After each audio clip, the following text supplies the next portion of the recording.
मैं सागर जी महामुनि राज के चरणों में नमन सहित निवेदन करेंगे। प्रातःकालीन इस बेला में कार्तिकेय अनुप्रेक्षा ग्रंथ की वाचना कराकर हम सब पर अनुकंपा करें। नमोस्तु गुरुदेव।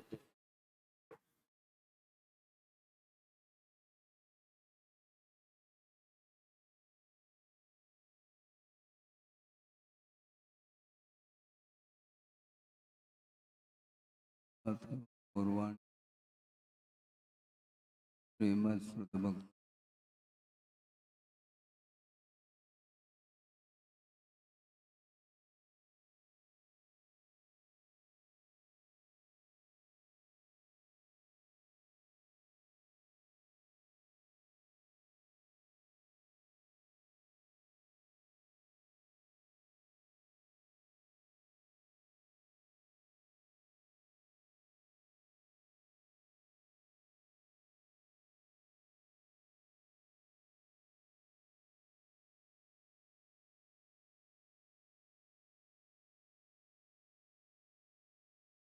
ओकारं बिन्दुसंयुक्तं नित्यं ध्यायन्ति योगिनः कामदं मोक्षदं चैव ओंकाराय नमो। अविरल शब्द घनौघ प्रक्षालित सकल भूतल कलंका मुनिभिर्पार्षद तीर्था सरस्वती रत्नो दुरितम् अज्ञानतिमिरान्धानां ज्ञानाञ्जनशलाकया चक्षुरुन्मीलितं येन तस्मै श्रीगुरुवे नमः। परम गुरुभ्यो नमः। परम्पराचार्य गुरुभ्यो नमः। सकल कलुष विध्वंसकं श्री शाम धर्म संबंधकं भव्य जीव मन श्री कार्तिकेयान प्रेक्षा नामधेयम अस्य मूल ग्रंथकर्तार श्री सर्वज्ञ देवा तदुत्तर ग्रंथकर्तार श्री गणधर देवा देवा येषां वचोनुसारमासाद्य श्रीमद् आचार्य प्रवर श्री कार्तिकेय देवैर्विरचितम् मंगलम भगवान वीरो मंगलम गौतमो वने मंगलम कुंद कुंदाद्यो जैन धर्मोस्तु मंगलम सर्व मंगल मांगल्यम सर्व कल्याण कारकम प्रधानम सर्वधर्माणां जैनम जयतु शासन कोटि शतम द्वादशैव कोटो लक्षानि शेतेस्त्रिदिकानि चैव पंचाशदष्टौ च सहस्रसङ्ख्यमेतत्श्रुतं पञ्चपदं नमः। अर्हन्त भासयत्तं गणहरदेवे गन्ति यं सम्मं प्रणमामि भक्तियुक्तो सुगुणान्मोहे शिरसा इच्छामि बन्ते सुरभक्ति कामसो कुतसालोचे अंग वंग पैनय पावड़य परियम सुत्त प्रमाण वोग शूलिया देव सुतत्तय तुदम कायम सैनिच कल मंचे में पूजे में वंदा में नमम सामि दुख खो कम कहो विलाओ तुगय गमनम समाय मरणम दिनगुण संपत्ति होद बच्च। अथ पौर्वाणिक स्वाध्याय वेलायाम श्रीमद् आचार्य भक्ति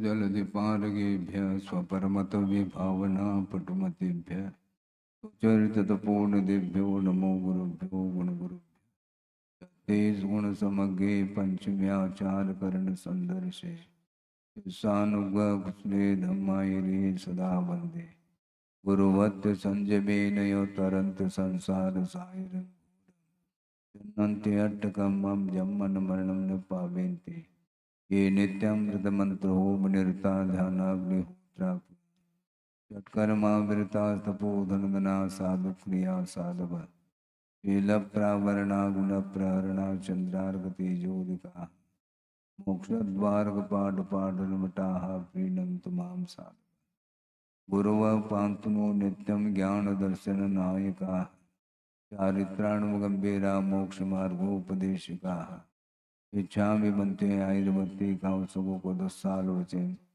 सम्मनान सम्मदंसन समचलजुत्तानं पंचमी आचाराणाम् आयुर्यानम् आयारादि स्मरानुपदेशानं वज्झायानं तिरेन गुणपालयानं सौसानं सैनिचकलमंचे में पूजे में वंदामि नमं सामि दुःखकौ कमकौ भूलाओ तुवै गमनं समाय मरणं जलगुण संपत्ति होदमंच तिहुवन तिलयम देवम वंदिता तिहुवनिंद परिपूज्यम ओचम अनुपेहावो भवीय जनानंद जननी वो।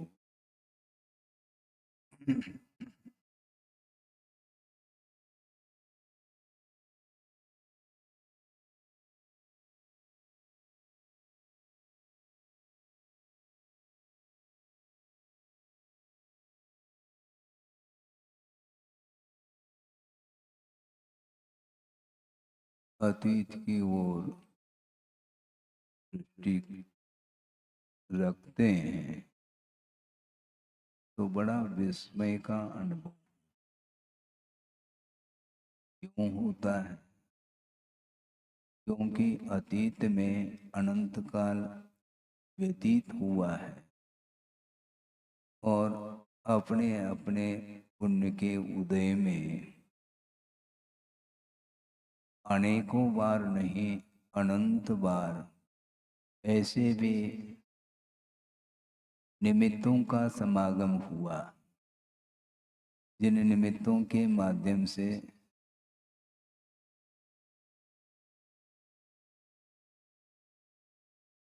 उस प्रकार के परिणाम भी उत्पन्न हुए होंगे, किंतु वह सारा सारा उन निमित्तों का जो समागम हुआ था उसके माध्यम से जो विशुद्धि बढ़ी थी वो विशुद्धि कहाँ चली गई?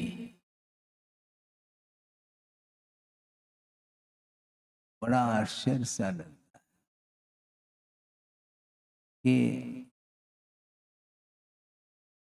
अनंत बार स्वर्ग गए, ग्रैवेक भी चले गए, अकृत्रिम चैतालियों का दर्शन भी किया हो, पूजन अर्चन भी किए होंगे, और एक दिन दो दिन नहीं सागरोपम आयु तक विभिन्न प्रकार के क्षेत्रों में जा करके उस वातावरण में रह करके जहाँ पर अकृत्रिम चैतालय है, नंदीश्वर दर्शना, उसका भी दर्शन किया हूँ।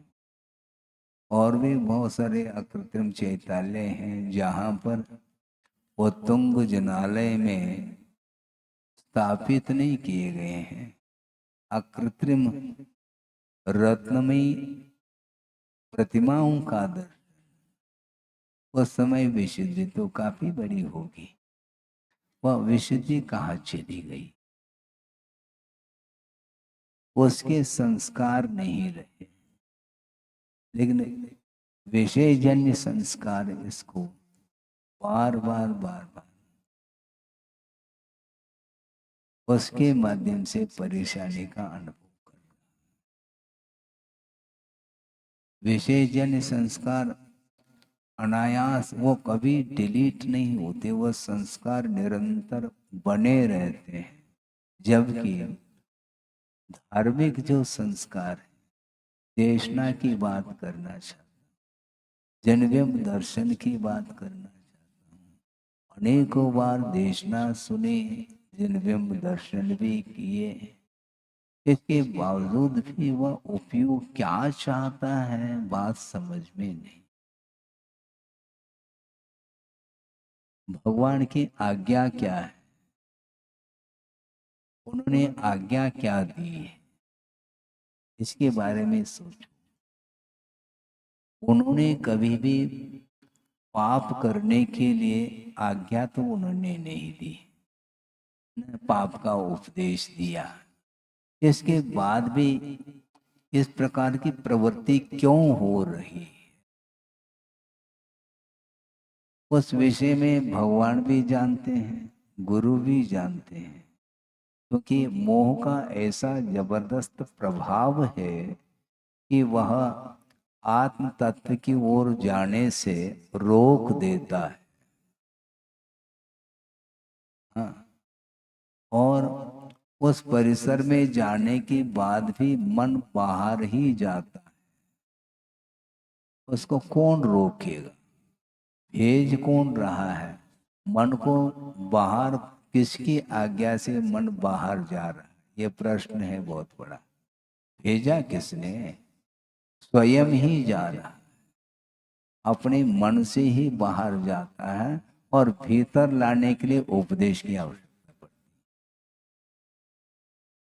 क्या बाहर जाने के लिए परमिशन नहीं है, और भीतर आने के लिए परमिशन, मे आई कम इन सर, ये बोलते। और बाहर जाने के लिए कोई परमिशन, बिना किसी की आज्ञा के वह चला जा रहा, न भगवान की आज्ञा ली है, न गुरु की आज्ञा ली है, न और किसी की आज्ञा ली है। बिना आदेश के, बिना उपदेश के, बिना संकेत के वह मन बाहर जाता है और उसको लाने में, अपने पास लाने के लिए उपदेश की आवश्यकता पड़ रही। अपने आप जैसा गया वैसा आ जाए, अपने आप नहीं आता।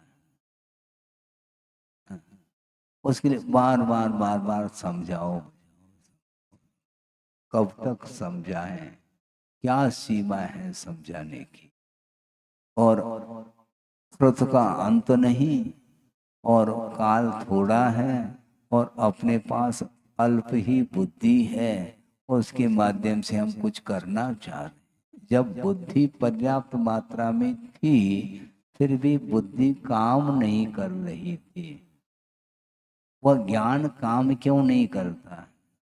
कई बार ये विषय दिया है कि मिथ्यात्व की भूमिका में, अर्थात प्रथम गुण स्थान में भी अंगों का ज्ञान रखता है, उसके बाद भी वह सम्यक को प्राप्त नहीं कर पा रहा है। और इतना ज्ञान कोई नहीं रख रहा है, और पता नहीं किस भाव में उसने उपदेश सुना होगा, वह वो उपदेश की भी आवश्यकता नहीं पड़ रही और सम्यक को उपलब्ध कर रहा, जन्म दर्शन आदि के माध्यम। ये सब क्या है? पुरुषार्थ बहुत बड़ी चीज है, उसको गौण करने से ऐसा। गुरुदेव का बार बार कहना था संघ के लिए, हम लोगों के लिए प्राय करके, कि जिज्ञासा मत रखो, पुरुषार्थ करके अर्थ निकालने का प्रयास करो।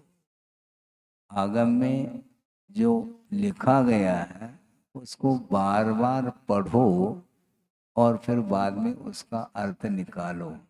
और एक ही बार में हम ऊब जाते हैं, क्योंकि हमें जल्दी है, जल्दी मिल जाए। जल्दी क्यों? जल्दी क्यों है? क्योंकि स्वाध्याय के माध्यम से निर्जरा आप मानते हैं क्या? नहीं मानते हैं तो आप करिए, निरंतर आपका उपयोग उसमें लगा रहना चाहिए। आपका उपयोग मैं लगाऊं ऐसा नहीं होता। ग्रंथ आपके पास है, पढ़िए। आपस में चार व्यक्ति हैं तो डिस्कशन, विचार विमर्श, चिंतन इत्यादि करिए, ऊहापोह। उसके माध्यम से जितना मिलना है उतना वो मिलेगा। शोषम जिसका जैसा है उसके अनुरूप ही ज्ञान मिलता चला जाता है। और वस्तुतः ज्ञान कोई खाने पीने की वस्तु थोड़ी है, ये बच्चों का खेल जैसा हो जाएगा। बचपन में मान लो माँ परेशान हो जाती है, मान लो सहजता से, मान लो कोई खाने की चीज दे दिया। अब मान लो दो बेटे हैं, दोनों के लिए दे दिया। अब तराजू थोड़ी है, थोड़ा ज्यादा मिल गया मान लो किसी को तो बस रोट हो जाता, हमारे लिए इतना क्यों। अब मान लो थोड़ा और दे दिया तो इसको कम हो गया, मेरे लिए इतना क्यों, इसका क्या अंत है। कम और ज्यादा से कोई मतलब नहीं है। तुम्हारी ही वस्तु तुम ले लो किंतु तुम खा नहीं पाओगे। पूर्ण खा लो, फिर बाद में परोस देंगे। नहीं, हमें ज्यादा चाहिए। वो जेब भर लेता है। खाने में तो एक दाना खाया नहीं जा रहा है और जेब भर करके उसको चाहिए।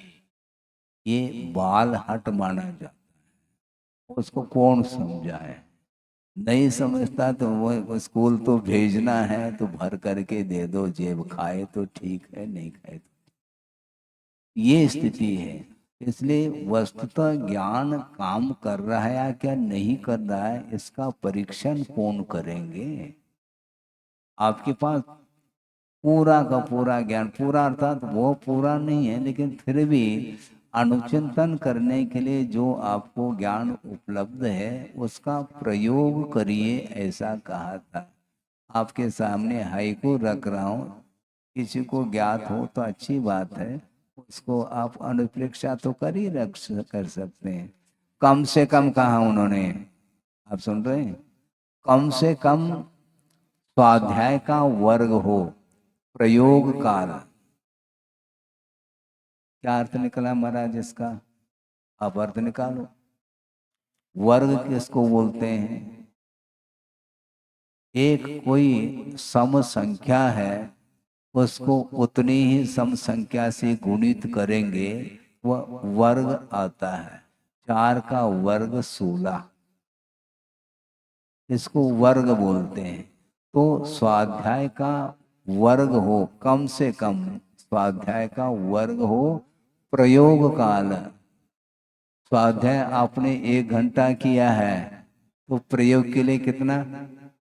महाराज एक को एक से गुणित करेंगे तो एक ही आएगा, वर्ग तो बनता नहीं। तब बनता है, बनाने वाला चाहिए।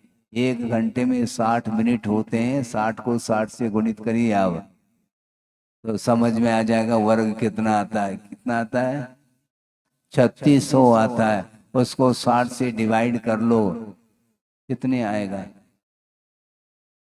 60 घंटे। 1 घंटे का वर्ग 60 घंटा। इतना प्रयोग के लिए दे दो। वो दिन भर स्वाध्याय कर रहा है, वह प्रयोग के लिए समय कितना देगा, उसके पास है ही नहीं समय। एक दिन में 24 ही घंटे होते हैं, 25 घंटे नहीं होते हैं, ध्यान रखो। मुंडावसर पिंड में एक दिन में 25 घंटे हो जाए ऐसा थोड़ी होता है, ऐसा होता नहीं। इसलिए आप स्वाध्याय के लिए ज्यादा समय नहीं दो, किंतु उसका रोमथन क्रिया बार बार चिंतन के माध्यम से उसी विषय को गहराई के साथ सोचने का प्रयास करेंगे तो कहीं कुछ नहीं नजर। ज्ञान के माध्यम से वस्तु तत्व का स्वरूप ज्ञात हो जाता है। ज्ञान को कई बार कहा है यह साधन है, और साधन में क्यों आकुलता हो रही है। साधन छोटा बड़ा थोड़ी होता है। सम्यक ज्ञान है, सम्यक ज्ञान है। सम्यक दर्शन हो गया, उसके पास मान लो अत्यल्प मात्रा में भी यदि ज्ञान है तो वह सम्यक ज्ञान ही माना जाता है, वह विपरीत ज्ञान नहीं है। वो तो उतना पर्याप्त है। ज्ञान है क्या, नहीं है, कौन सा, सम्यक ज्ञान। सम्यक ज्ञान है तो मोक्ष मार्ग की प्रथम सीढ़ी बन गई। वो आगे की सीढ़ी आप चढ़ना ही नहीं चाहो तो हम क्या कर सकते। उसका उपयोग करो। एक चिनगारी है। अच्छा, ये हम दूसरा उदाहरण देते हैं। अगरबत्ती अगर जलाते हैं तो समझ में आ जाए। अगर अगरबत्ती को अगर जलाएंगे तो इतनी सी वह अगरबत्ती है और पूरा का पूरा कमरा सुगंधित हो गया। उसी में से वह धुआं निकलता चला जा रहा है। और इतनी सी अगरबत्ती है और जलाने से पूरा का पूरा हवन ही सुगंधित हो सकता है। उसी प्रकार ज्ञान इतना सा ही है, कोई बाधा नहीं, लेकिन उसमें जो सुगंधी निकलती है चारित्र की, वो उससे पर्याप्त होना चाहिए। ज्यादा से क्या प्रयोजन है, ये ज्यादा ठीक नहीं। ज्यादा क्या है, यथार्थ ज्ञान होना चाहिए। अल्प हो अधिक हो इससे कोई भी प्रयोजन नहीं है। पर महाराज फिर अवीक्षण ज्ञानोपयोग हम कैसे करेंगे? करने वाला चाहिए। वो शिवभूति भी उतने में से वह अगरबत्ती का काम कर, थोड़ा सा ज्ञान है उनके पास, और एक ही सूत्र के माध्यम से जो गुरुदेव ने दिया था उसी को आस्था का विषय बनाते हुए निरंतर उसे में उपयोग को लगाए रखना चाहिए। ये मन है, इसको समझाना बहुत कठिन है। वह समझाता है, मन कभी समझता नहीं। मन समझाने का प्रयास करता है, दूसरे को स्वयं नहीं समझता है। उसकी आदत है, उसको समझाना कठिन है। बार बार बार बार इन आवश्यक क्रियाओं में मन को लगाने के बावजूद भी एक सेकंड के लिए भी यदि मान लो वह मन फ्री बैठा है तो अन्यत्र चला जाएगा। क्यों? स्वाभाविक है, उसका वह स्वभाव है, उसकी वह प्रकृति है, उसकी वह प्रकृति है। और उसके माध्यम से ही नहीं करने योग्य कार्य करके फिर बाद में फिर क्या करता है? पश्चाताप करता है, क्यों किया ये कार्य, किसने कहा था? किसी ने नहीं, ये मन चलापन स्वयं का ही है वो कार्य, वह कृत्य स्वयं ने ही किया, दूसरे ने नहीं किया। आप सोचो समझो, वस्तु तत्व के स्वरूप के बारे में बार बार सोचो, उससे उबना नहीं चाहिए।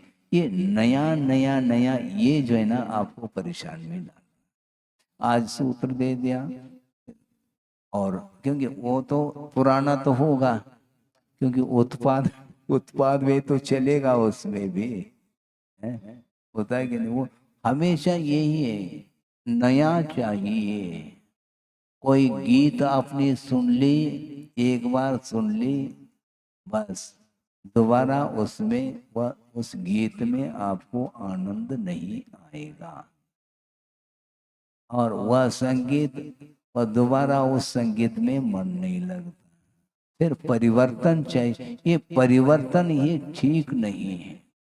महाराज आप भी तो परिवर्तन की बात कर रहे हैं, अनुप्रेक्षा, हम उसी उसी में परिवर्तन कर रहे हैं। दूसरा और कुछ हमने आलम्बन लिया नहीं, केवल 12 अनुप्रेक्षा है, 1200 है ही नहीं। एक एक एक एक अनुप्रेक्षा के बारे में चिंतन करिए, चिंतन कम करता है और नया नया नया उसकी बनी हुई है, वो मिट नहीं सकती। जिंदगी भर में आप चिंतन करोगे तो वह कभी समाप्त नहीं होने वाला। गिने गिने प्रश्न रहते हैं आप लोगों में, और वही वही वही वही पूछते रहते हैं, और हम कोई वही वही बात कहेंगे तो आप कहेंगे महाराज वही कल भी तो वही सुनाया था, आपने कौन सी नई बात सुनाई है? आपने तो आपने कौन सी जिज्ञासा नहीं की है? नई नई जिज्ञासा रखो, रखते हैं नहीं, वही वही घूम रहे हैं।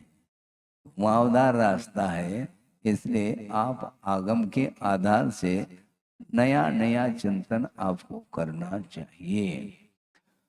वस्तुतः उमा स्वामी महाराज ने प्रत्येक व्रत की 5-5 भावनाओं का उल्लेख किया है। इसके अलावा भी कुछ और दिया है। क्या दिया है? अहिंसा व्रत के बारे में, सत्य व्रत के बारे में, प्रत्येक व्रत के बारे में 5-5 भावनाओं का उल्लेख करके उसका वर्णन किया। इसके बाद भी कुछ और सोचा जा सकता है। ये तो अहिंसा सत्य इत्यादि के बारे में आपने चिंतन किया। अब हिंसा के बारे में क्या सोचना? पाप के बारे में भी कुछ सोचो, ताकि पाप से ऊपर उठने की भावना जागृत। हिंसादिषु इह अमूत्र अपाय अवध्य दर्शनम, ऐसा कहा। उसी को लेकर के हम थोड़ा सा विषय आपके सामने रखें कि हम पाप के बारे में सोच ही नहीं रहे।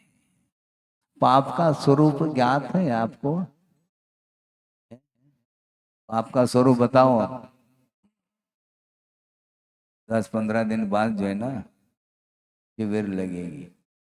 पाप का स्वरूप ज्ञात नहीं आपको, शिविर में क्या लिखेंगे आपको बताओ। पाप का स्वरूप किसको बोलते हैं?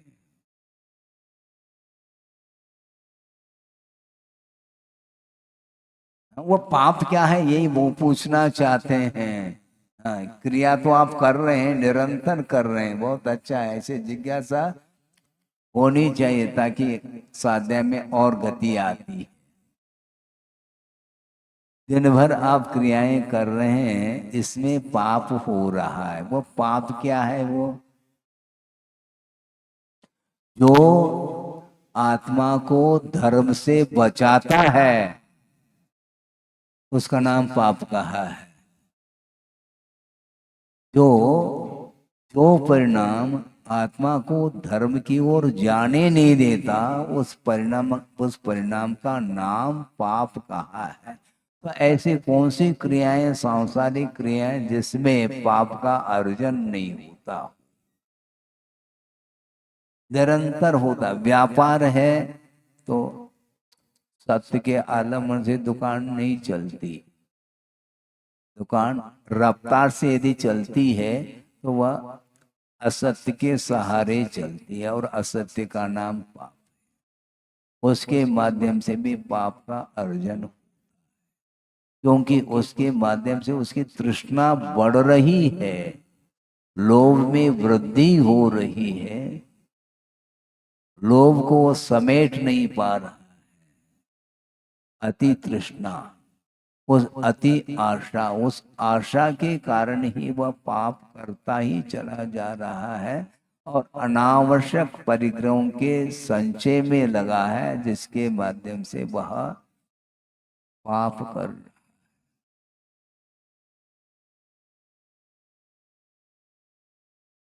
कुंद कुंद स्वामी ने लिखा है, हमें याद आ गया कि पंचायत शिक्षाएं में ही एक रेफरेंस के रूप में एक कारिका आई, आरंभे नत्य दया। आरंभ में दया नहीं है, निरारंभ में ही दया का अनुपालन। और पवज्जा अत्तगहने न सदी, प्रवर्जाता दीक्षा यह नष्ट हो जाती है, समाप्त हो जाती है। किसके कारण? अत्तगहने न, यानी अर्थात परिग्रह के ग्रहण करने से प्रवर्जा अर्थात दीक्षा समाप्त। दीक्षित होने के उपरांत भी यदि अर्थ की ओर दृष्टि जाती है, परमार्थ की ओर दृष्टि न जा करके अर्थ की ओर उसकी दृष्टि जाती है, तो ली हुई दीक्षा वह उसके समान परिग्रह माना। बाहरी परिग्रहों का विमोचन करने के बाद भी उन्हीं पदार्थों की ओर दृष्टि बार बार यदि जा रही है तो उसकी प्रवर्जा अर्थात रत्नत्रय। तो आरंभे नत्य दया, दया आरंभ करेंगे तो दया समाप्त होगी। आरंभ का अर्थ सीधा सीधे लिखा है कि प्राणों की विराधना जिसके माध्यम से होती है उसका नाम आरंभ है। ये आरंभ है। असी मसी कृषि वाणिज्य आदि ये सारे षट कर्म हैं, इसके माध्यम से 8 कर्म बनते हैं। षट कर्म के माध्यम से 8 कर्मों का आश्रय। क्या करना चाहिए? सुबह से लेकर के शाम तक दुकान खुली है और मन के माध्यम से व्यापार चल रहा है। मन का व्यापार चल रहा है तो वह व्यापार भी चल रहा है, व्यवसाय चल रहा है। संगी के द्वारा ही इतना आरंभ होता है, असंगी के द्वारा इतना आरंभ और इतना परिग्रह संचय संभव ही नहीं। इसलिए मन मिला है तो उसका सदुपयोग करिएगा, धन मिला है तो उसका भी सदुपयोग करो, वचन मिले हैं तो उसके माध्यम से भी हमारा विकास होता है। आत्मिक विकास के क्षेत्र में यदि मन वचन काय की चेष्टा का उपयोग करते हैं तो निश्चित रूप से हम पाप से बच सकते हैं। यह अमूत्र अपाय अवध्य दर्शनम कहा है। अपाय का अर्थ क्या है? वह प्रवृत्ति है जिस प्रवृत्ति के माध्यम से यह पाप होता है। अभ्युदय और निश्रेयस ये दो प्रकार के सुख हैं। स्वर्गीय सुख और मोक्ष सुख को प्राप्त कराने वाली जो क्रियाएं हैं, उन क्रियाओं का विनाश जिसके माध्यम से होता है उसका नाम अपाय कहा है। इन्हीं 5 पापों के माध्यम से ये सारी क्रियाएं, धार्मिक जो क्रियाएं वह समाप्त होती चली जाती। आप सुन रहे हैं? जिज्ञासा तो आपकी रही। हाँ, सुन रहे हैं, सुनो फिर। दिन भर रात भर वो क्रियाएं करते रहते हैं, उन क्रियाओं के करने के पीछे कितना पाप का अर्जन हो रहा है आपको ज्ञात ही नहीं है। ऐसा लगता है कि हम पाप कर ही नहीं रहे हैं। इसमें कौन सा पाप कर रहे हैं महाराज? कई लोगों की ये धारणा भी हो सकती है कि कृषि में ज्यादा पाप है। नहीं, क्योंकि कृषि में आशा नहीं है, भगवान भरोसे बीज बो करके बैठ गया, जो भी कार्य करना उतना कर लिया। इसके बाद भी समय पर यदि वर्षा होती है, अतिवृष्टि हो गई तो फसल चली गई, अनावृष्टि अर्थात समय पर वर्षा नहीं हुई तो सारे बीज जल गए। तो वो क्या करता है? फिर से वपन करो। लेकिन व्यापार में इसमें आशा ज्यादा है, इसमें पंचेंद्रिय जीवों की विराधना होती है। उसमें भी तो होती है महाराज, हल चलाने से वो तो होगी, लेकिन इसमें सामने पंचेंद्रिय की विराधना देखने में नहीं आ रही, किंतु वो हो रही है। 5 रुपए की जो वस्तु है उसको गुणित क्रम से 4, कितना गुना, कितना गुना, कोई हिसाब है उसमें? 5 रुपए की वस्तु को 25 रुपए में, 50 रुपए में, 500 रुपए में यदि मान लो बेच रहा है तो गुणित क्रम से आ रहा है। उसके माध्यम से हिंसा नहीं हो रही है क्या? परस्पर उपग्रहो जीवा नाम, ये कहाँ हुआ है? सुबह से लेकर के शाम तक मजदूरी करके, मेहनत करके, पसीना बहा करके वह लाया है। उसको जो मजदूरी मिली है वह दुकान पर गया है और उसका परिवार भी उसी में से, जो उसको मजदूरी मिली है तो 500 रुपये, उसी में से उसको स्वयं का भी निर्वाह, परिवार का भी निर्वाह करना है। और वो आया है, मान लो 5 रुपए लेकर के आया है तो नहीं, 5 रुपए में मिलना नहीं, 25 रुपए चाहिए तो 25 रुपए देना ही पड़ेगा। उपास थोड़ी रहेंगे। वो 5 की जगह 25 दे करके वह उतनी वस्तु लेकर चला जा। तो वो जो कमा रहा है वो क्या कर रहा है? नोट जो उसके पास आ रहे हैं वो उड़ उड़ करके थोड़ी आ रहे हैं नोट। वो नोट आ रहे हैं, उसमें ऐसा लगता है हमने कोई पाप किया ही नहीं, किंतु जो आया है उसके प्रति अपना क्या, उसके प्रति दया, करुणा, अनुकंपा कुछ भी नहीं है, वो दे करके चला जाता। तो इस प्रकार रात दिन व्यापार के माध्यम से परिग्रह का संचय करता चला जा रहा है, और वह परिग्रह जो अंबार जो लग रहा है, वह न स्वयं के काम में आ रहा न दूसरे के काम में।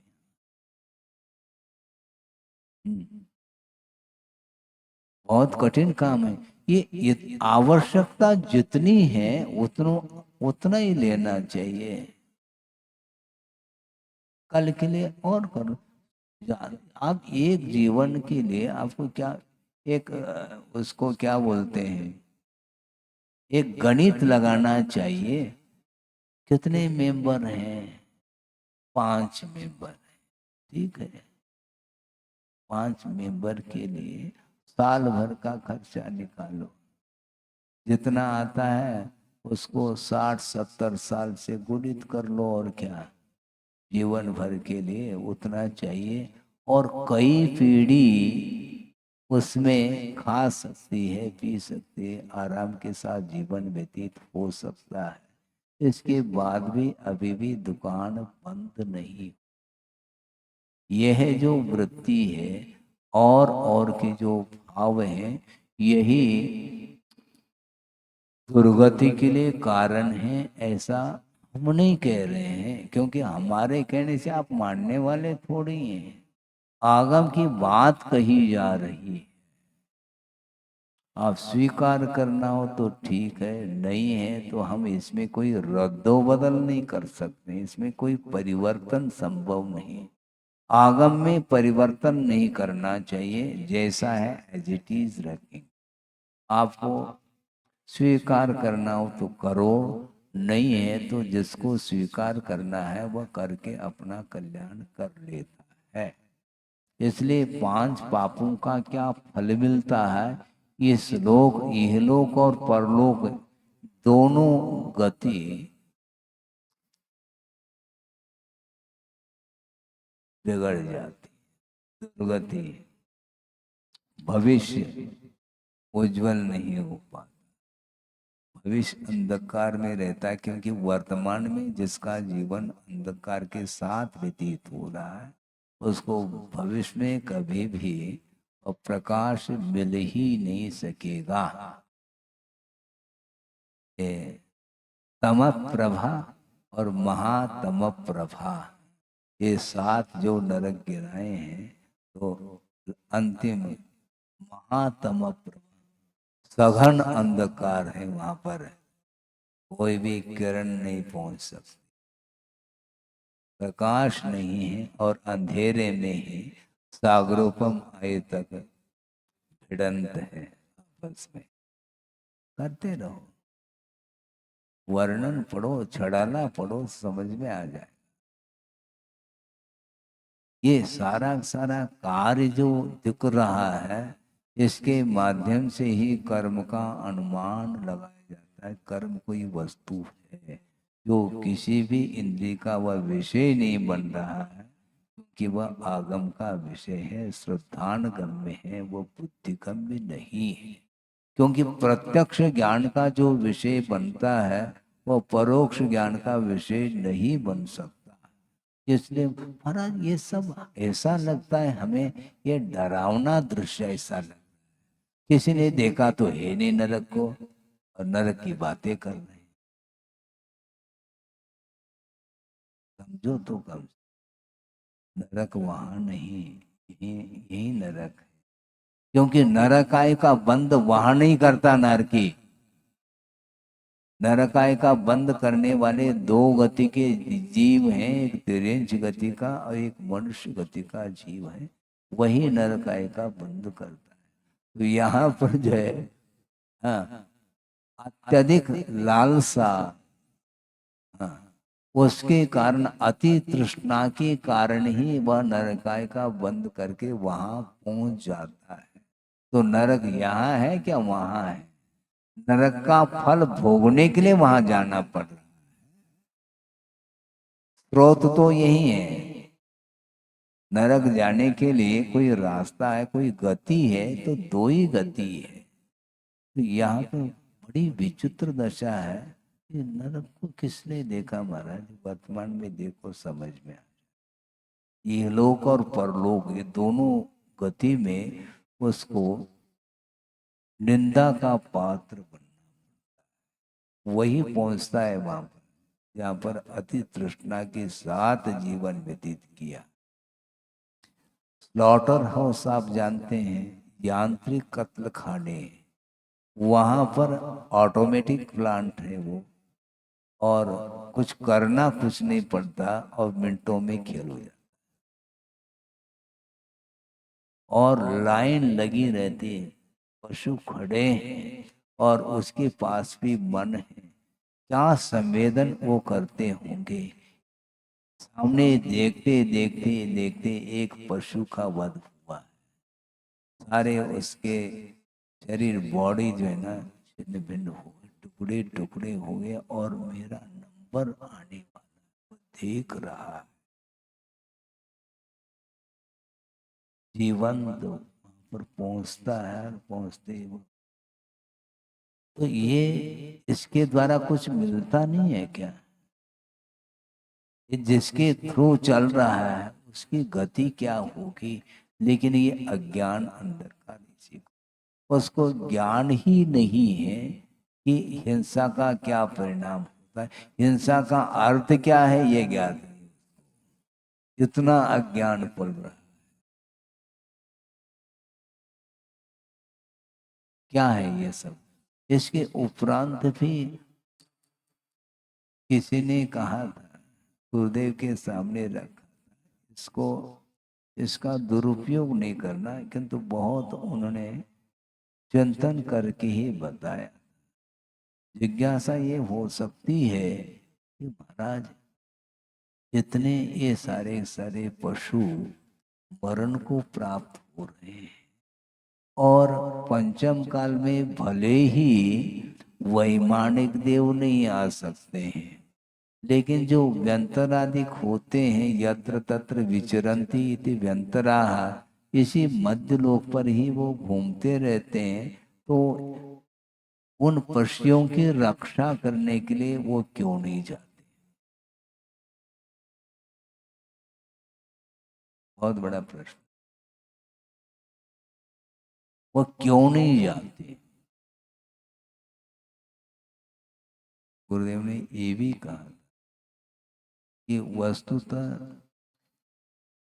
तीव्र कर्म के उदय में संयोजना जो होगी वह पुण्य कर्म के योग्य संयोजना संभव नहीं। असाता कर्म की तीव्र उदीर्णा हो रही है, उसमें साता के उदय में जो सामग्री आपको मिलेगी वह सामग्री असाता के उदय में नहीं मिल सकती।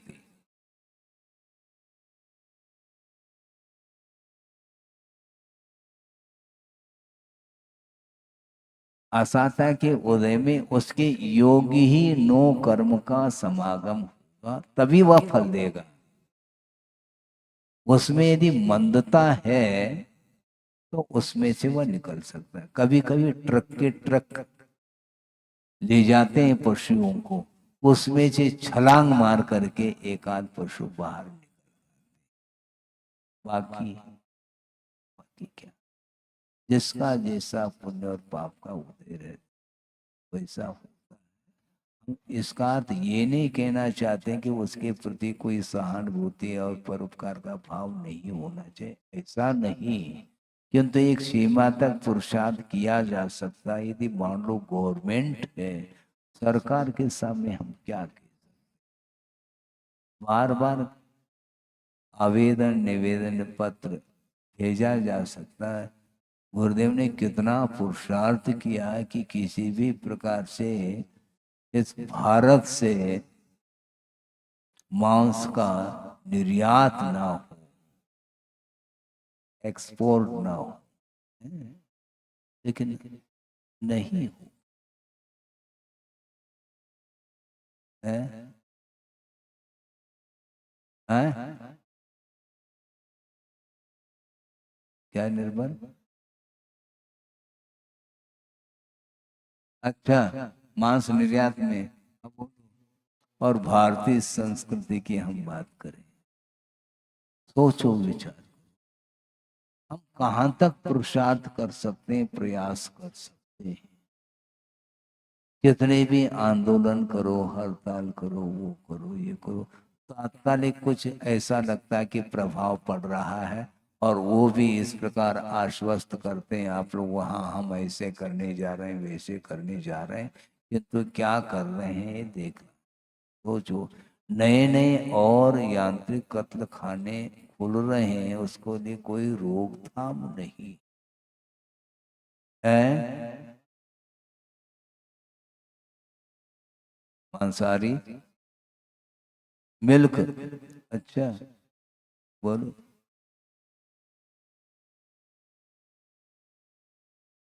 इसी को बोलते हैं अवसर पीढ़ी,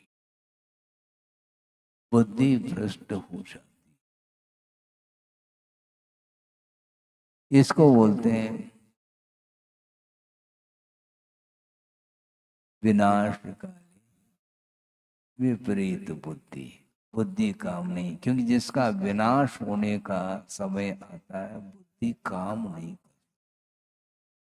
तो मैं ये कह रहा था कि पुण्य के उदय में इस प्रकार के समागम मिले हैं, अतीत में, स्वर्गादिक में, अकृत्रिम चैतालय आदि की वंदना भी की है, सब कुछ किया, वो सारे सारे संस्कार क्यों डिलीट हो रहे हैं?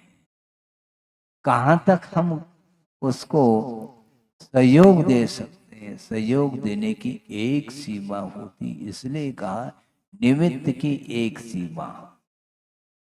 अपनी सीमा तक वह काम कर सकता है, किंतु सामने वाले का उपादान यदि जागृत नहीं हो रहा है, तो इससे अधिक और क्या किया जा सकता?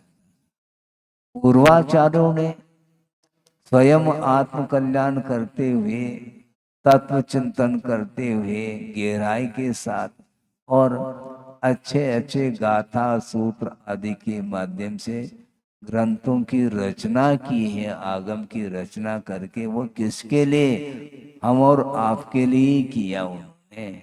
इसके बाद भी उसको पढ़ने के लिए, चिंतन करने के लिए फुर्सत नहीं, और आसानी से अर्थ भी निकल रहा है, किंतु उसको फॉलो करने के लिए कोई तैयार नहीं। क्यों? रुचि नहीं। जहां रुचि नहीं, वहां पर प्रमाद, वहां नींद आएगी आसानी से, क्योंकि रुचि नहीं। और प्रमाद, प्रमाद का अर्थ क्या है? ये परिभाषा तो मिल रही है में, लेकिन प्रमाद छूट नहीं रहा है समस्या। इसलिए हमारा बार बार कहना है कि शब्द पर हम, शब्द तक हमारी गति हो रही है, उसके माध्यम से जो कार्य होना चाहिए वो नहीं हो रहा। अनादर का नाम प्रमाद। किसमें अनादर है? कुशलेशु। कुशल जो धार्मिक कार्य है वही कुशल कार्य माने जाते हैं, उसमें जो है अनादर का भाव, अनुत्साह का भाव, यह प्रमाद माना जाता है।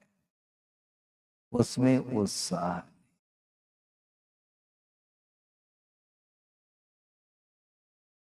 हमेशा आकर्षण आकर्षण आकर्षण इसमें लगा, आकर्षण आकर्षण, प्रदर्शन प्रदर्शन, इसमें पूरा का पूरा समय निकल जाता। हम ये करेंगे, वो करेंगे, ये करेंगे, वो करेंगे, क्या करेंगे? मराठी में कहावत गुरुदेव ने कहा था, वो किसी ने बार बार ये सोच रहा है, ये बनाएंगे खाने में, क्या बनाएंगे, बहुत सारे आइटम बनाएंगे हम। और सुबह क्या किया? प्याज है हाथ में और एक की रोटी है वो खा रहा है।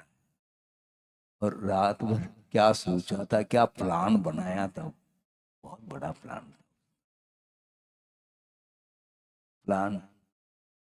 गायब। तो ये वर्तमान में जो साधन मिल रहे हैं, तो और साधन के अपेक्षा से साधन का उपयोग करना चाहिए, रुचि जागृत नहीं।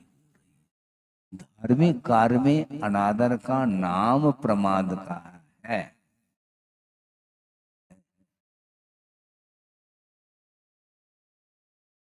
सांसारिक कार्य में प्रमाद करो तो ज्यादा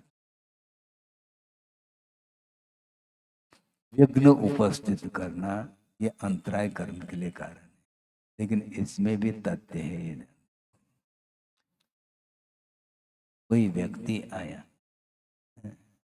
और वो व्रत लेना चाहता, तो मैं व्रत दे दूं तो अब शादी नहीं करेगा, तो उसमें विघ्न उपस्थित हो जाए, तो अंतराय कर्म का मुझे बंद हो। तो सीधा उपदेश बंद करो ऐसा कह दो ना, क्या दिक्कत है इसमें? उपदेश देने से भी धर्म का धर्मोपदेश के माध्यम से अंतराय कर्म का मुझे सबसे ज्यादा बंद होना चाहिए, क्योंकि सांसारिक क्षेत्र से उसको मोड़ रहे हैं, धार्मिक क्षेत्र में उसको अग्रसर करा रहे हैं, धर्म की ओर बढ़ाने का प्रयास चल रहा है। तो इसका अर्थ तो स्पष्ट ही हो गया, संसार से उसका मुख मुड़ जाए, ऐसा मुड़ जाए तो उसका हमें विघ्न तो हो गया महाराज। फिर हमें ज्यादा कर्म का बंद होना चाहिए। तो शादी का मैं समर्थन करूं क्या? समर्थन कर नहीं सकता। आशीर्वाद दे दो महाराज। मांगलिक कार्य, अच्छा इसको भी मंगल बोल रहे हैं। संसार में प्रवेश करो, उसको कार्य को मांगलिक कहो, लेकिन फिर भी व्यवहार में इसका उपयोग हो रहा है। कथनचित कहा जा सकता है, इसमें भी इसलिए कहा जा सकता है कि वो उसकी उच्छृंखलता दूर हो जाए और वह एक में बंधा रहे। उसकी आशा जो अनंत की थी, वह समेट करके एक में उसकी आशा बनी रहे, ये भी काफी तक अच्छा है। स्वदार संतोष नाम का एक व्रत है, ये व्रत है, ये कुशील नहीं है। ध्यान, कुशील का इसमें अभाव हो जाता है,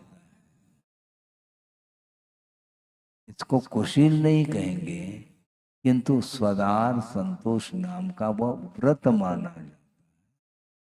अन्यों के प्रति राग का भाव नहीं है। हाँ हाँ, धीरे समय हो रहा है, मैं बंद कर रहा हूं, आप बैठ जाइएगा।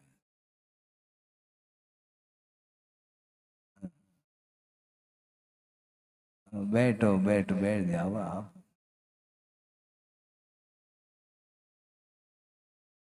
तो मैं ये कह रहा हूं,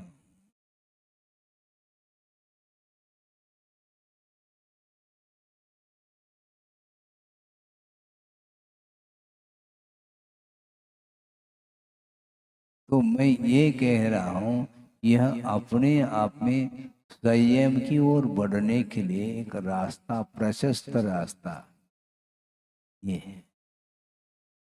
अन्यों के प्रति राग का अभाव, अनंत की जो आशा वो एक में टिक रही। अपने से जो बड़े हैं उनके प्रति, अपने से छोटे हैं उनके प्रति किस प्रकार का व्यवहार करना है, ये इसके माध्यम से ये संयम माना। अनंतानुबंधी संबंधी असंयम का अभाव हो गया। अब यह अप्रत्याख्यानाबंधी संबंधी ये रह जाता है, कोई बात तो हम ये कहना चाहते हैं कि वस्तुतः प्रमाद हम करते चले जा रहे हैं। थोड़ा सा भी ज्ञान हो उसमें से सुगंधी फूट सकती है। आप लिखते चले जाओ निषेध नहीं, वो सारे सारे प्रयोग के लिए हैं। यदि इतना सारा सर ये ग्रंथ, महाराज सूत्र दे दो, ये पूरा ही ले लो, सूत्र नहीं ये ग्रंथ ही ले जाओ, आपका ही है, ले जाओ, पढ़ो तो कम से कम क्या लिखा है और उसका प्रयोग करो।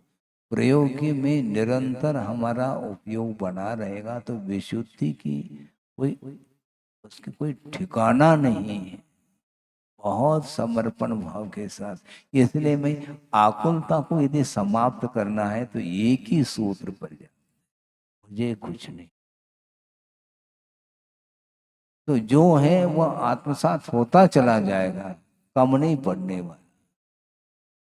कभी भी उसको कोई परेशानी का अनुभव नहीं होना है, क्योंकि परेशानी वो वह अनुभव करता है जो उलझता चला है।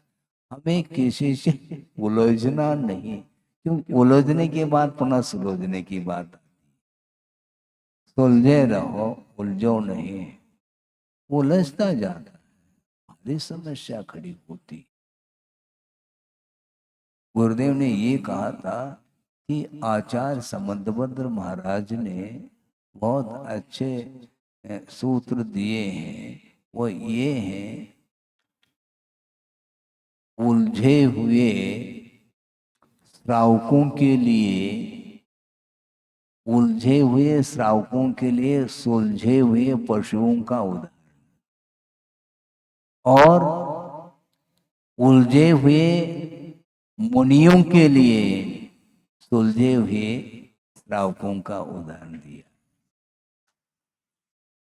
उलझते क्यों? ये उलझन ठीक नहीं।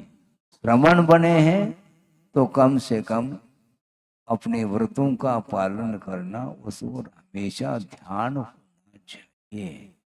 और अपने व्रतों के पालन को छोड़ करके अन्यत्र यदि मान लो वह उलझता चला जाएगा तो लौकिक वह श्रमण की संज्ञा उसको मिलेगी, परमार्थ से वो दूर होता चला जाए। रत्नत्रय को अंगीकार कर लिया, अब किसी बात को लेकर के मन में विकल्प आना ही नहीं चाहिए।